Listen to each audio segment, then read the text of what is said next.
First religion I'd like to talk about is Jehovah's Witnesses, okay? Because Jehovah's Witnesses, according to Jehovah's Witnesses, they believe that there's one God, and rightfully so. I mean, Isaiah 43:10, points out that's when God says that He is the only God, that there were no gods before Him, there will not be any gods after Him. He is the Lord our God. He's the creator of all things. So they believe this, okay? They believe Jehovah God is the God of the Bible. But when you put their scriptures to the test, they actually fail. Now, why do I say their scriptures?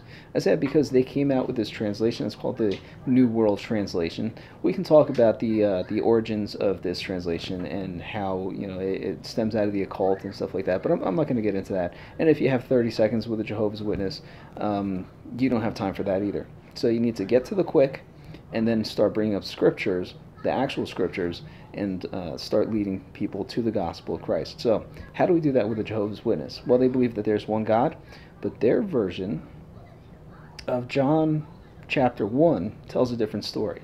When you and I read in our Bibles, King James, NIV, ESV, NASB, any of these, they will all say basically the same thing. John 1:1, in the beginning was the Word, and the Word was with God, and the Word was God. Their version, the NWT, says, in the beginning, the Word was with God, and the Word was a God. And of course, we know that the Word refers to Jesus Christ. So, by the time we get to verse 2, John 1:2, we find out, according to Jehovah's Witness theology, that there's more than one God. But they believe there's one God. They will tell you that there's one God. The Watchtower organization says that there's one God. But John chapter 1 tells us there are at least two gods. And then by the time you get down to verse 14, their scriptures say that there are about 5 or 6 gods. See, all this is because they tried really, really hard to change the Bible to reflect that Jesus is not God. But in order to do so, they've completely undermined everything that they were trying to do. So tell them, if you actually believe that there's one God, then you have to reject this translation of the Bible. And this translation of the Bible is the only one that the Watchtower organization will let you read. So that means that they're lying to you.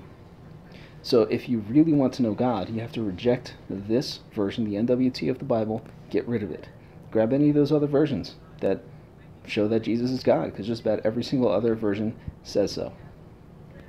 Except for some, offshoots like the homosexual Bible and stuff like that. I'm not going to get into that. But for the Jehovah's Witness, you say, are you a monotheist or are you a polytheist? Because if you believe that there's one God, then you have to get rid of the NWT. And let me tell you who that God is. John chapter 1. In the beginning was the Word, and the Word was with God, and the Word was God. Everyone knows God is going to judge us on Judgment Day. Acts chapter 17, verses 30 and 31 say it's Jesus who is going to judge us according to righteousness. So we know God is going to judge us, and Jesus is the judge. Jesus is God.